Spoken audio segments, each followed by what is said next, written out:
Hey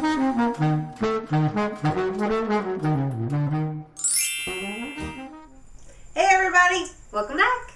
Alright, episode 11. Episode 11. I'm a little disappointed. No hands, because it would just be silly. Because then when we get to like episode 55, I'll be like episode 53, 5, and it would look silly. So, no more hands. Episode 11. I feel like... Deal with it. Okay. So today we're talking about... Cinderella's Castle. Oh. Aww. Okay, so it's iconic. It is... When you think about Disney, immediately that pops in your head. It does. That and Mickey Mouse. So it's iconic. Iconic. You think about it and you think, I mean, it's in front of the movies and it's just what you think of. Your heart just kind of skips a beat when you're walking down Main Street and you see it. It is actually part of Fantasyland though. But we felt like it deserved its own episode. Because there's a lot more than just the castle itself. There's so much inside and outside of it that you need to partake in. And it can be totally overlooked all the time. So this is why we're here, to inform you of things so that you say, I don't want to miss a thing. So we're going to go over a couple of things that we think that are just really you shouldn't miss on Cinderella's Castle and stuff you may not know about. First of all, make sure that as you're walking down, it is the most photographed building in Disney World. And all of it is the most photographed thing. So because you can hit it like 4 or 5 times with the PhotoPass people. Oh yeah. On the way up. And all around it. And all around, yeah, truly all around it. Because you see it from fantasy, you see it from everywhere. It is just that amazing. It's the main focal point of all of the castle. And if you don't have time to stop and smell the roses and stop and, do everything that we're going to tell you about, at least as you're walking through the middle of the castle, take notice. Because there's a lot of things that you're going to see inside of there. Like, as you walk through the middle, there is the Disney coat of arms. And the Disney family. The Disney family, not just like all the Disney. But the Disney family themselves, their coat of arms is hanging up. And it's all very regal, very classy. You have to stop and look at it all because it's beautiful. It has these mosaics up and down the middle of the castle that portray Cinderella's story. And so they're just so, it really is beautiful. It is something that, they took such an effort. And sometimes you just don't even realize it's there because you think, oh my gosh, I can't even go in there. But there's all kinds of things to do. And you can go in there. You can go through it and there's things that you can go inside. One of the things is Cinderella's Royal Table. Yes. This is a character dining experience. One of the most popular. Yeah. And so it is actually inside the castle, and it's on the second floor, right? Yeah, on the second floor. And so you can overlook the Magic Kingdom, but it's where you get to meet all the princesses, and they'll stop at your table and take a picture with you. And spend time with your kid or you, and you know. Because it's for adults too. It definitely is something, though, that you need to do your advanced dining reservations. Yeah. Because it books up. Lots of people want to do it, and because it's such a special thing. Some people I know do it every single time they go because it's just an amazing experience. It's the only place that, since it is on the second floor, you enter through the first floor, through the middle of the castle first floor area. But since it is set up a little bit higher, it's the only area, it's the only spot that you're going to get that view of Disney, of the Magic Kingdom at that, that close to you. I mean, sure, you can go up in the Astro Orbiter and be super high, but you're not going to be that close. But this gives you a beautiful view of Fantasyland and Main Street and all the lands. And inside there, so you've got your dinner, your lunch, breakfast, whatever it is that you're going to go do. But then you have your... they have other things that are actually inside the castle. Yes. One of them is Bibbidi Bobbidi Boutique. What is that? So exciting. So your little princess can go and get just all dolled up. They have to where they have all of these. You make a reservation, and it can be a whole day of beauty kind of thing where They get the outfit, they get the hair, the nails, and, just the whole royal treatment. Oh, yeah. And even like a photo shoot. Or you can just get their hair done. You can get a little bit of pixie dust put in it. The various levels come in packages, and so you can pick exactly what your child, if you've got a little tomboy. She can be Merida. She can be Merida. She can be, whatever suits your child. I see all of the pixie dust that they put in their hair, and I think, oh no, I do not want all that in Libby's hair. I don't think I'll ever get all that glitter out. So that's something that when she's old enough, I think you have to start at 3 years old. But it is just a great experience that you can do. And they can just walk around the park and everybody knows exactly what they did. And where they've been. And the really cool thing is, like she said, it is more than just a hairdo and nails. It is an experience. Yeah. They even had, towards the end, one of our viewers was telling us that, like, their fairy godmother gives them a little bit, is it the kind of like sprinkles them with the dust. Pixie dust. And they have to make a wish and then they turn them around. It's so cute. It is really cool, and it's definitely worth giving it a try. And if you're just every ordinary person like us, can't afford the full royal experience, like she said, pick one or two things that your daughter would think is special, and I guarantee you she'll love it. But even if you don't have it planned for this trip, go check it out so you can be aware of what it is. And maybe plan the next trip. Yeah, and plan it. Check out the whole thing so that you can say, oh gosh, that's something we need to save up and do. This is something I think is important. Especially if it's around your child's birthday or a special occasion. I think that would be really, really cool. So there's something else that's up in the castle too. What is that? Is it called the Royal Suite? It is called the Royal Suite, I'm pretty sure. Okay, so there's a lot of secrecy around this. Yeah. It's really kind of hard to find a lot of information. Or videos even. Yeah, because it just is, sometimes Disney has those top secret areas that only like the VIPs, or if you win a special contest. Giveaway, sweepstakes. Speaking of contests, I bet every Monday you can check in with Mandy's Monday tips and tricks. That's what it is. Every Monday, make sure you check in because we're always doing contests of giving you all the best contests that are out there so you can do it. But so they always are giving away, or for VIPs or special just things. You can't book this suite. You can't buy it, can't rent it, can't book it. But the cool thing is the back history on it. So in Disneyland, Walt Disney had an apartment there over the firehouse, which him and his family used, but in Disney World, he passed away before Disney World was open. So that was the original plan, was that he was supposed to have this apartment above in the castle. And so of course when he passed, they went and they had to have a different a plan for that. And so what they decided to do was make it a call center. I don't know whose bright idea that was. It kind of seems silly to me. In the middle of the castle. But, so they had the call center there.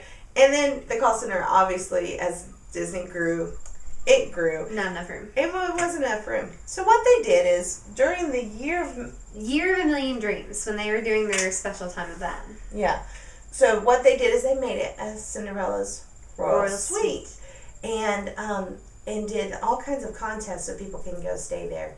And I don't even know how you could do it. I mean, you just gotta look. Well, Mandy's Monday Tips contest just ended a couple weeks ago that you could have won a 4-night stay with you and your family. So cool. So yeah, and the pictures I've seen are beautiful, and it's just, if you think of a royal castle, this is it. I mean, with Disney, yeah. Oh my gosh. So from the hallway that you enter your room to the beds to the fireplace that's in there, it is gorgeous. There's even a mirror that is magical, and it's actually your television, but it's actually also a mirror when it's turned off. I don't know how they do it. It's Disney. They're magical. That's amazing. So that's what's inside the castle. But the castle really is all around. Yeah. It is that experience there. So, but they have things. They have the castle stage. So what happens at the castle stage is that a couple of times a day, I think, at least once a day, they have a show. I don't really know the name of the show that's going on now, but it changes with the seasons. It does. When you have the different special things going on, like the Mickey's Not So Scary Halloween Party, and also the Christmas one. Mm-hmm. What is the name? Mickey's Very Merry Christmas Party? Merry Christmas, yes. Yes. They have special themed shows for that. And things like when Merida became a princess. Yeah. They had her coronation, is that her ceremony there. And a lot of the things that when Disney rolls out new stuff, that's where they will present it. Because it's right in front of the castle, great photo ops. Yeah. And a lot of times if there's characters up on the stage during the thing, check if it's for the Not So Scary Halloween Party or Christmas, they'll come down into the crowd after the show and mingle. And things like Night of Joy, where they have all the Christian concerts. Yes. That's one of the places where they have a stage. Mm-hmm. Where they have other special events where they have concerts. That is definitely one of the iconic places, main stages that they have. But something they have in the kind of the outskirt of the castle is the Movie Shake and Celebrate Block Party. I listen to that about once a day, so I was shocked that I couldn't even remember the name of it. But it is amazing. It's a dance party where they have these big floats that come out, and the characters come off of them and actually dance with you. And it's right in front of the castle. It's so much fun. It's a little block party at Disney. And everyone gets involved. The song will get stuck in your head, and you want to go home and listen to it over and over again. As soon as we hear it, Libby's arms go. It's funny. Like this. It's really cute. Maybe I'll get a video and stick it in here. But she just loves it. Everybody was out there dancing. We had such a good time with it. But the parade or the block party, you can find it on YouTube. It's just so great. And we have the soundtrack on our phones, so we listen to it all the time. Yep. And we're not obsessed at all. Not a little bit. But the real magic happens at night. The fireworks. So wonderful. I've really never seen another fireworks show as wonderful as I've seen at the Magic Kingdom. Now, lots of people have different theories of where is the best place. But I feel like, for me, the best place that I ever watched it was we found us a spot right in front of the castle one year. And we probably were there an hour beforehand. And people started filing together. But we were all kind of sitting down. And we sat there, and you could see them and just hear the music, and it was just so amazing. It's one of the most magical places. One of my favorite places, which we just happened upon it when we were going on our honeymoon, I think, our anniversary. And we were riding Dumbo when it was the old Dumbo by itself, and we just so happened to be waiting in line and get on Dumbo just as the fireworks started. Cool. So we were up, we got up as high as we could, and it was the most romantic thing. We got to watch the Wishes fireworks as we were, and Wishes will always be my favorite. Always. It is great. It is great. I just can't think of anything else that could top it. We listened to the soundtrack. I mean, you can watch it on YouTube, but one of the things we like to do actually with Wishes is we like to ride in our car and just kind of, it's our chill out moment. If you've got about 20 minutes just to go, I think it's actually 13, 14 minutes. Yeah. But you just put it on and go, and it just is so, find somebody who's less Disney-fied and you sit back and listen to it. Yeah. But we just love it. But they also do, during Halloween and during Christmas, they do special fireworks presentation. And 4th of July, do special music and all of that. But it is something that definitely, you don't want to miss the fireworks show. No. If you're going for multiple days, that's fine. But you will want to see it every night, I'm telling you. Yeah, I think so. And they even have... They have special packages. Sorry, my thought got stuck. They have special packages, and we'll try to let you know in our blogs this week how you can do them.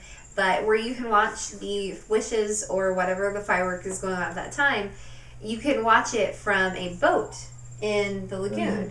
And I think there's a special place in Tomorrowland, too. Is there? I think so. But some of the resorts you could actually go to. You can see it from the resort and watch it from their beaches if you planned it just perfect. Yeah. But we forgot to talk about Tinkerbell. Oh, the start of it all. Okay, so this is probably one of the most magical things for little girls who just love Tinkerbell. And even if you don't love Tinkerbell, it's amazing. Because until you get older, you don't know how it's done, and you really think she's flying. But she's not. Oh. Shh. Don't tell people. Oh. She's really flying. Of course she is. And Disney magic. At the start of it, like right now, a little bit of pixie dust. I'm pretty sure the point that it happens is when Jiminy Cricket says, and it all began with a wish. And then you hear the sound, and then all of a sudden, from the very, seems like, tippy top of the castle, Tinkerbell lights up and comes flying all the way down over top of you and ends up landing in some secluded place that you can't ever see. Yeah. But it's so magical because she just comes flying down, and it's just like your heart stops a little bit and little tears start to flow.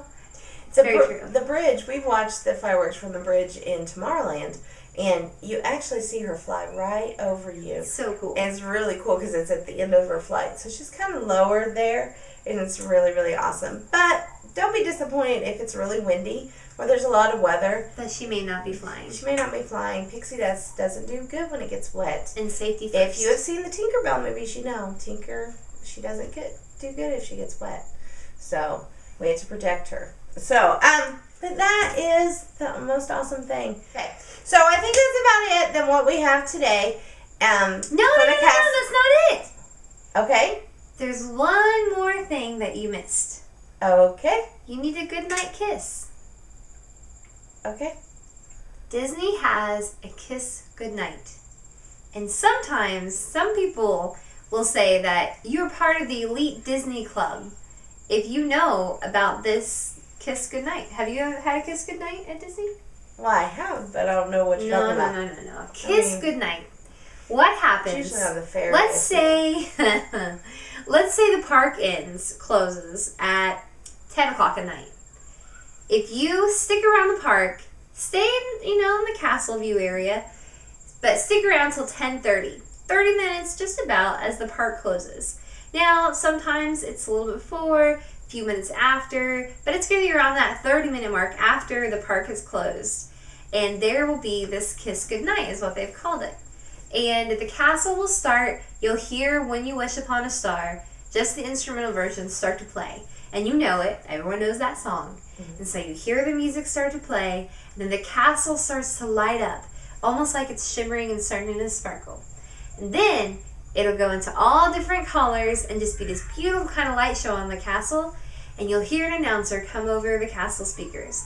And it says something like, "Ladies and gentlemen, thank you for joining us today and making memories with us at the Magic Kingdom Park." And then the cool thing is he starts and reads this snippet of Walt Disney, what he had actually said and written down as his vision for the Magic Kingdom, what he wanted the Magic Kingdom to be. So it goes something like, and I'll put it in my blog on Friday, so make sure you watch for it or read that. But it says something about, the Magic Kingdom is a magical place that everyone can come, young and old. And it goes to this beautiful, poem almost type speech that came from Walt Disney himself about the vision of Magic Kingdom and what he wants it to be for you. And then, of course, it ends telling you to have a magical night. That's awesome. Is it make you, tear up a little bit? We always shop afterwards. Yeah, we shop and then we leave because by that time you're tired, your feet hurt. But what better to do at that point than to sit down, grab you. A lot of people will go to Casey's Corner and grab something to drink there, or go across to the ice cream parlor before they close, get some ice cream, just sit down and relax and watch it. Now, neither one of us have actually ever seen it. I've only seen the videos of it, and I've heard never even heard about it. So this is the first time. I know. So we're going to have to definitely do it next time, and we'll report back and let you know. If you've seen the Kiss Goodnight, let us know because we want to hear all about it. Yeah, because I've never heard about it. That is super cool. Their Kiss Goodnight. And it only, honestly, it lasts about 3.5 minutes. Oh, that's awesome. But it's worth waiting for. Very cool. Yeah. Well, I think that is... Okay, I think that really is all of it. I think that really is everything for the castle. Oh, no. One more thing. She always does that. I know, because I forgot. One of my personal favorite places to take a picture of the castle is across from the Christmas shop. There's the Christmas shop, and then there's that little shop that you can get elephant ears. Do you know what I'm talking about? Oh, yeah. Down from Liberty Square? Yeah, like as you're going into Liberty Square. As you're going into Liberty Square, there's this, and it even says, and I don't know if they're Kodak still? I think it's Kodak, yeah. So it'll say like a Kodak picture It's across spot. from where Tiana is. Tiana's gazebo. Oh. Yeah. Like if you're on the left, like you're going to Liberty Square. Yeah. Okay, so it's right there. If you hit the Christmas shop, go back. But it's right there, and it's just a beautiful side image of the castle, and it has a little bit of a lake in front of it. And some of my favorite pictures of me and my husband are taken right there. It's gorgeous. Yeah. You catch it at, like dusk. One of our shots on our webpage where Tim and me and Libby is on that spot. It's really, really cute. So I would say for a good picture, photo op for the family, stop there. Absolutely. Okay, now that really is it, guys. Very cool. Well, we love the castle, and we hope you guys enjoyed it. If you guys have anything that we missed, please let us know about it. Because apparently we don't know everything. We don't. Because I didn't know about the Goodnight Kiss, which is really cool. And I will be YouTubing that tomorrow. Thank you very much. So, alrighty. All right. So until next time. Oh wait, what are we talking about next time? No. Liberty Square. Oh. We're going to talk about Liberty Square next time. Up next time is Liberty Square. It's not my favorite part. I like it. Alright, It's so different. watch next week for Liberty Square and have a magical day.